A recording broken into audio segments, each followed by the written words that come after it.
ሰላም ጤና ይስጥልን። የተከበራችሁና የተወደዳችሁ የጭልፋ ሚዲያ ቤተሰቦች እንደምን ሰንብታችኋል? በዛሬው ጥንቅራችን ናምቢያን በወፍ በረር ቅኝት እናስቃኛችኋለን። ናምቢያ ማነች? ናምቢያ መገኛዋና አድራሻዋ የት ነው? የሁላችን ጥያቄ ነው። ሀገሪቱ በደቡብ አፍሪካ ምዕራባዊ ባህር ዳርቻ ትገኛለች። በምዕራብ ከአትላንቲክ ውቅያኖስ፣ በሰሜን አንጎላና ዛምቢያ፣ በምስራቅ ከቦትስዋና እና ደቡብ አፍሪካ ጋር ትዋሰናለች። ከዚምባብዌ ከ200 ሜትሮች ባነሰ ርቀት፣ ከዛምቢያ ደግሞ በጣም በቅርበት የዛምቤዚ ወንዝ አጠገብ መገናኛዋ ነው። ብዙዎች ሰላማዊቷ ሀገር፣ ሰላማዊ ሰው ሰላሙ ተጠብቆ የሚኖርባት ድንቅ ሀገርም ሲሉ ያሞካሹታል። ለምን? በዛሬው የጭልፋ ድንቃድንቅ መዝገባችን የምናስቃኛቸው ይሆናል። በሀሳብ አብረን እንጓዝ። ውድ የጭልፋ ቤተሰቦቻችን በዚህ ምናባዊ የድንቃድንቅ ቅኝታችን ሁሉም የዘመን አቆጣጠሮች በአውሮፓውያን የዘመን ቀመር የተገለጹ መሆናቸውን ልብ አድርጉልን እያል ጉዞ ወደ ናምቢያ እንላለን። ሰላሚቷ ሀገር ናምቢያ ከሰሃራ በስተደቡብ ካሉ ሀገራት በጣም ደረቃማዋ ናት። ከቅድመ ታሪክ ጊዜ ጀምሮ የኮኢ፣ ሳን፣ ዳማራና ናማ ሰዎች ይኖሩ እንደነበር ታሪክ ያስረዳናል። በ14ኛው ክፍለ ዘመን አካባቢ የባንቱ መስፋፋት አካል ሆነው ወደ ሀገር የመጡ የባንቱ ህዝቦችን ከትመውባታል። ከ1600 ዓመት ጀምሮ የኦባምቦ ሰዎች በኡሉንዱንጋ እና ከዋንያማ መንግስታትን መስርተዋል። በ1884 የጀርመን ስርወ መንግስት በአብዛኛው ግዛቶች ላይ የበላይነትን ያዘ። ጀርመን ደቡብ ምዕራብ አፍሪካ በመባል የሚታወቅ ቅኝ ግዛትን ፈጠረ። በ20ኛው ክፍለ ዘመን ከአንደኛው የዓለም ጦርነት በኋላ ጀርመን በደቡብ አፍሪካ ኃይል ተሸነፈች። ናምቢያም የደቡብ አፍሪካ አካል ሆነች። በ1990 ደግሞ ነፃ ሀገር ሆና ተመሰረተች ይላል ብሪታኒካ ላይ ያገኘነው መረጃ። ናምቢያ ከቅኝ ግዛት ነፃ ከወጣ ጊዜ ጀምሮ ጦርነት ያልተደረገባት ብቸኛዋ የአፍሪካ ሀገር ናት። በሀገሪቱ ሰላማዊ ምርጫዎችና የስልጣን ሽግግሮች የተለመዱ ናቸው። ይህ ደግሞ የእርስ በርስ ግጭቶችና ጦርነቶች እንዳይኖሩ አድርጓል። ይህ ሁኔታ በአብዛኛው የአፍሪካ ሀገራት ለምሳሌ መሆን የሚችል የሀገሪቷ ስም ከናሚብ በረሃ የተገኘ ሲሆን ይህም በዓለም ላይ ካሉ ጥንታዊ በረሃዎች አንዱ ነው። ናሚብ የሚለው ቃል ራሱ ከሆይ ቋንቋ የመጣ ሲሆን ትርጉሙም ትልቅ ቦታ ማለት ነው። ስሙን የመረጠው ዕውቁ ናምቢያዊ ፖለቲከኛ ሩምባ ኪሪና ነው። ናምቢያ ከቅኝ ግዛት ነፃ ከወጣች ጊዜ ጀምሮ ጦርነት ያልተደረገባት ብቸኛዋ የአፍሪካ ሀገር ናት። በሀገሪቱ ሰላማዊ ምርጫዎችና የስልጣን ሽግግሮች የተለመዱ ናቸው። እንደ አውሮፓውያን አቆጣጠር በ2024 የናምቢያ አጠቃላይ ሀገራዊ ምርት $14 ሚሊዮን ገደማ ነበር። ይህ ቁጥር ከሀገራችን ጋር ሲነጻጸር ትንሽ ቢመስልም 3 ሚሊዮን ሕዝብ ላላት ሀገር እጅግ ብዙ ነበር። የነፍስ ወከፍ ገቢዋም $12,000 አካባቢ ነው። በዓለም 120ኛ ደረጃን አስይዟታል። የናምቢያን መልክዓ ምድር በአብዛኛው በረሃማና ከፊል በረሃማ ነው። 5 መልክዓ ምድራዊ አካባቢዎች አቅፏታል።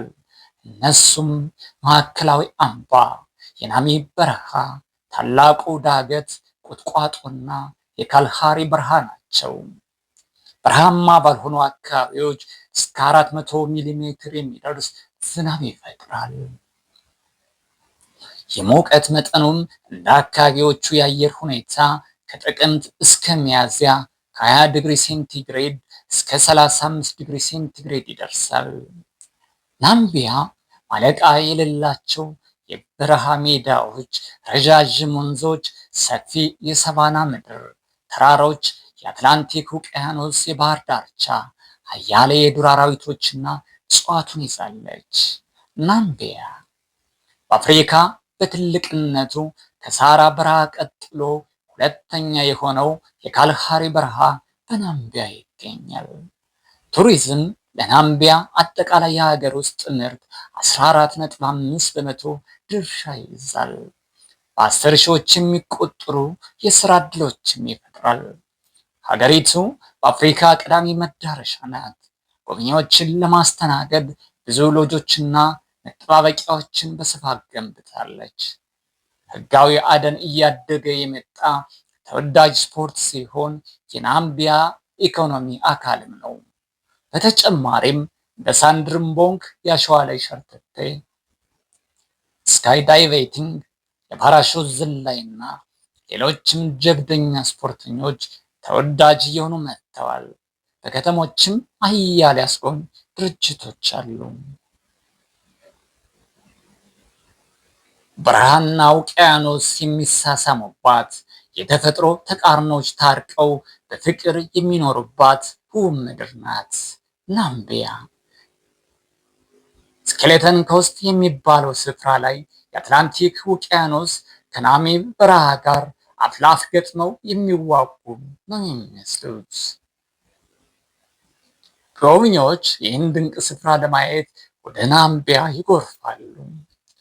ከአፍሪካ ግዙፍ የእንስሳት ፓርኮች አንዱ የሆነው ኤቶሻ ብሔራዊ ፓርክ የጎብኚዎችን ቀልብ ከሚስቡ የቱሪዝም ሀብቶች ውስጥ ተጠቃሽ ነው።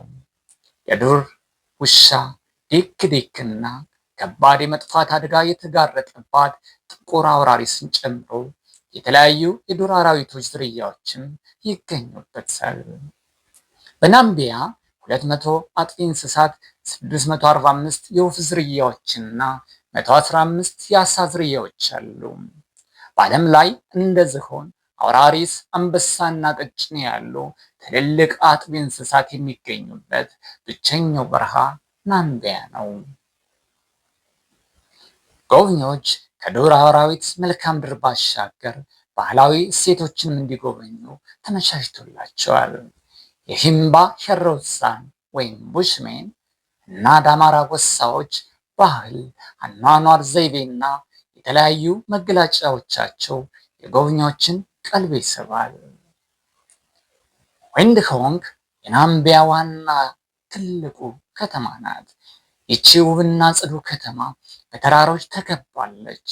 እንደ አውሮፓውያን አቆጣጠር በ2023 በወጣ መረጃ መሰረት ከተማዋ ከ400 ሺህ በላይ ነዋሪዎች አሏት። ሀገሪቱ የፖለቲካ፣ የባህል፣ ኢኮኖሚያዊና ሌሎች መስኮች ማዕከል ናት። የከተማዋ ውበት ከአፍሪካዊ ግርማ ሞገስና ከጀርመን ኪነ ህንፃ ጥበብ የተቀዳ ነው። በተለይ የጀርመን ኪነ ጥበብ ህንፃ በሃይማኖታዊና ታሪካዊ ተቋማት ይስተዋላል። ከተማዋ ከቅኝ ግዛት ነፃ ከወጣች ጊዜ ጀምሮ በከፍተኛ እድገት ላይ ትገኛለች።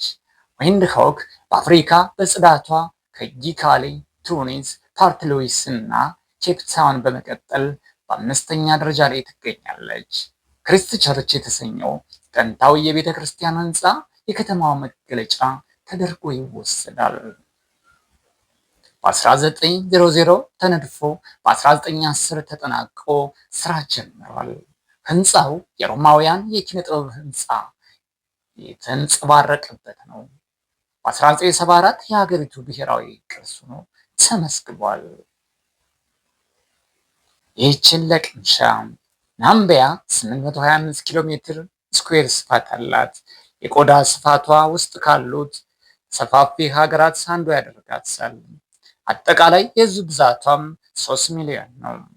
ይህ ሰፊ የቆዳ ስፋት ይዘው ጥቂት ህዝብ ካሏቸው ሀገራት ተርታ ያሰልፏታል። የናምቢያ የህዝብ ብዛት የአዲስ አበባን ግማሽ እንኳን አይሆንም።